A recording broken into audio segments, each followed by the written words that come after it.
அரவிந்த் குணசேகர் பத்திரிகையாளர் நம்மோடு இணைகிறார். அவரோடு இதை பற்றி விரிவாக பேசுவோம். அரவிந்த், அதாவது வரக்கூடிய கணிப்புகள் எல்லாமே டிசைசிவ் மெஜாரிட்டி என்டிஏ நிச்சயமாக என்டிஏ பிஜேபி மற்றும் ஜேடியு கூட்டணி பெரிய அளவிற்கு கணிசமான எண்ணிக்கையில் வந்து சீட்டுகளை பெற்று ஆட்சி அமைக்கும்னு வந்து உறுதியாக சொல்கிறாங்க. வாக்கு சதவீதமும் வந்து 65-67% 2 ஃபேஸில் வந்தது. இதெல்லாம் பார்க்கும் பொழுது ப்ளஸ் அங்கே நடந்த சம்பவங்கள், இதுக்கு முன்பு ஆர்கே பேசும்பொழுது ரிக்கிங்லாம் சொன்னார். ஸோ அதைத்தான் வந்து காட்டுகிறதா, இல்லை வந்து இப்போ நடந்து முடிந்த ஹரியானா தேர்தல், மகாராஷ்டிரா போல் வந்து இதுவும் வந்து எக்ஸிட் போலுக்கும் வரக்கூடிய ஆக்சுவல் ரிசல்ட் நவம்பர் 14 வரக்கூடிய ரிசல்ட்டுக்கும் பெரிய வித்தியாசம் இருக்க போகுதா? பொதுவாகவே அங்கிருந்து வரக்கூடிய தகவல் என்ன சொல்றாங்கன்னா, இது தேசிய ஜனநாயக கூட்டணிக்கு பீகார் சட்டமன்ற தேர்தலில் ஒரு பெரும் வெற்றி தான் கிடைக்க இருப்பதாக தான் பொதுவாகவே அங்க இருக்கக்கூடிய தகவல்களும் நமக்கு அப்படிதான் கிடைக்கிறது. அங்க இருக்கக்கூடிய பத்திரிகையாளர்களும் அவர்களும் அதைத்தான் சொல்கிறார்கள். குறிப்பாக தேர்தலுக்கு முன்னால் சற்று சிறிது நாட்களுக்கு முன்னதாக இந்த பெண்களுக்கு 10,000 ரூபாய் மாதம் என்ற அந்த ஒரு திட்டமானது பெருவாரியான பெண்கள் வாக்குகளை, கணிசமான வாக்குகளை ஜேடியு அதாவது ஐக்கிய ஜனதா தள கட்சிக்கு கிடைத்திருப்பதாகவும், ஆகவே மீண்டும் நிதிஷ்குமாரை முதலமைச்சர் ஆக்குவதற்கான ஒரு பெரும் ஆரவாரம், ஒரு பெரு சப்போர்ட் அங்க இருக்கக்கூடிய மக்கள் மத்தியில் நிலவுவதாகத்தான் நம்மால் உணர முடிந்தது. அதைத்தான் தற்போதுள்ள எக்ஸிட் போல்ஸும் அதைத்தான் காண்பிக்கிறார்கள். எனவே எதிர்பார்த்தது போலத்தான் அங்கு பீகார் சட்டமன்ற தேர்தலில் தேசிய ஜனநாயக கூட்டணி ஒரு பெரும் வெற்றியை பெறுவார்கள் என்றுதான் எதிர்பார்க்கிறேன்.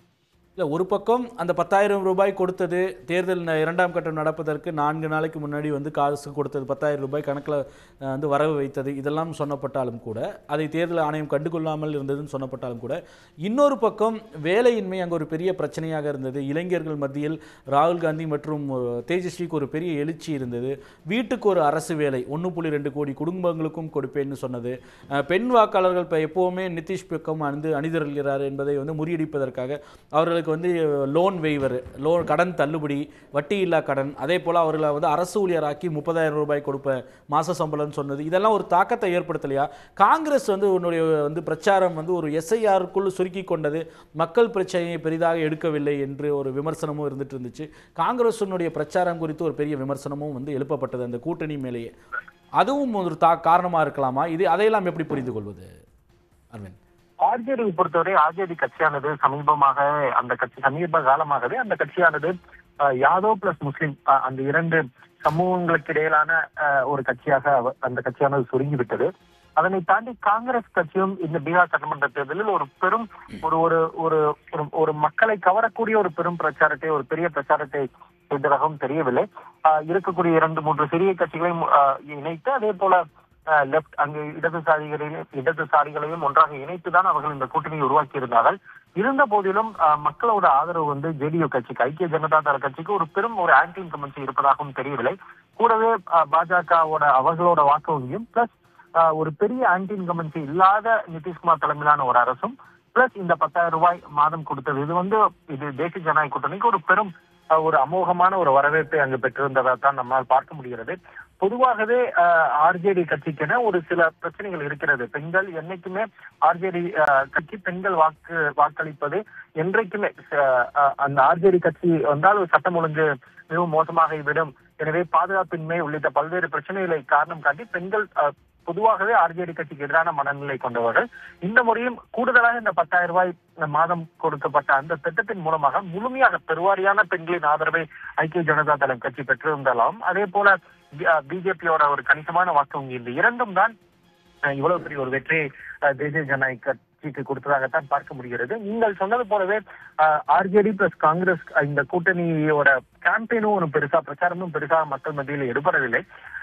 தேஜஸ்வி யாதவை நிதிஷ்குமாரை வீழ்த்தி தேஜஸ்வி யாதவை முதலமைச்சர் ஆக்குவதற்கான அந்த ஒரு சப்போர்ட் சிஸ்டமும் அந்த கட்சி இருப்பதாக தெரியவில்லை. நான் முன்பே சொன்னது போல யாதவ் பிளஸ் முஸ்லிம் கம்யூனிட்டி இந்த 2 சமூகத்திற்கு மத்தியில் ஒரு பெரும் ஆதரவு ஆர்ஜேடி கட்சிக்கு இருந்தாலும், ஆனால் இந்த 2 சமூகத்திற்கு கவுண்டர் போலரைஸ் ஆகக்கூடிய மற்ற சமூகங்கள் தேஜஸ்வி யாதவை நிதிஷ்குமாருடன் ஒப்பிட்டு பார்ப்பதற்கு அவர்களும் தயாராக இல்லை. எனவே இன்னைக்கு தேதிக்கு ஒரு டால் லீடராக நிதிஷ்குமார் இருப்பதன் காரணமாக அவர்கள் மீண்டும் இதே ஆட்சிக்கு தொடர்ந்திடலாம் என்ற ஒரு எண்ணத்தில் தான் இந்த வாக்குகளை அளித்திருப்பதாகத்தான் இந்த எக்ஸிட் போல் மூலமாக நமக்கு தெரிகிறது.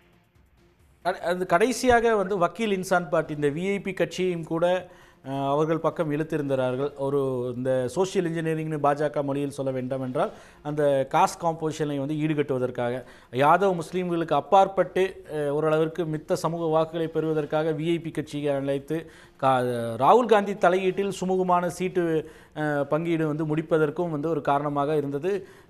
இந்த வக்கீல் இன்சான் பார்ட்டியுடைய சிக்கலை தீர்ப்பதற்கான வந்து ராகுல் காந்தியை தலையிட்டார். அந்த அளவிற்கு நாம் பார்த்தோம். ஒருவேளை கடைசி வரைக்கும் அவர்களுக்குள்ளான ஒரு கெமிஸ்ட்ரி இதாகலை. திரு தேஜஸ்வி யாதவை வந்து முதலமைச்சர் ஏற்பாக வந்து கடைசி நிமிஷத்தில் முன்னிறுத்தினது இல்லை மிற்ற ரிவர்ஸ் நீங்கள் சொன்னது போல் வந்து ரிவர்ஸ் கன்சால்டேஷன் நடப்பதற்கான ஒரு யுக்தியை வந்து செய்யாததற்கு வெறும் வந்து வக்கீல் இன்சான் பார்ட்டி விஐபி கட்சி மட்டும் போதாதது. ஆனாலும் இதெல்லாம் வந்து ஈடு கொடுக்க முடியலையா அவர் நிதிஷ்குமாரனுடைய பிரச்சாரத்திற்கு?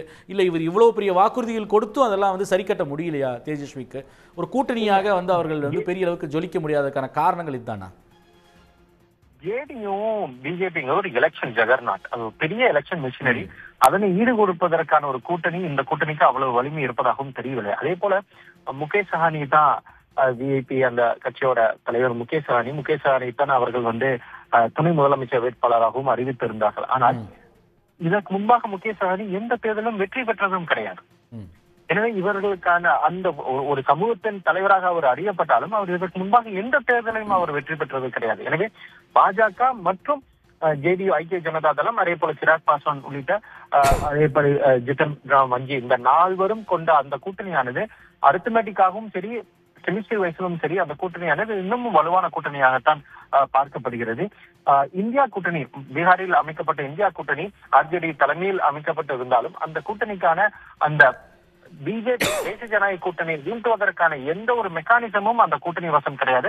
அவர்களுடைய பிரச்சாரமும் பெருசாக அங்க இருக்கக்கூடிய மக்களுடைய ஆதரவை தங்கள் வசம் இழுப்பதற்கான, தங்கள் வசம் கொண்டு வருவதற்கான ஒரு பெரிய ஒரு கேம்பெயினும் செய்யவில்லை, பிரச்சாரமும் செய்யவில்லை.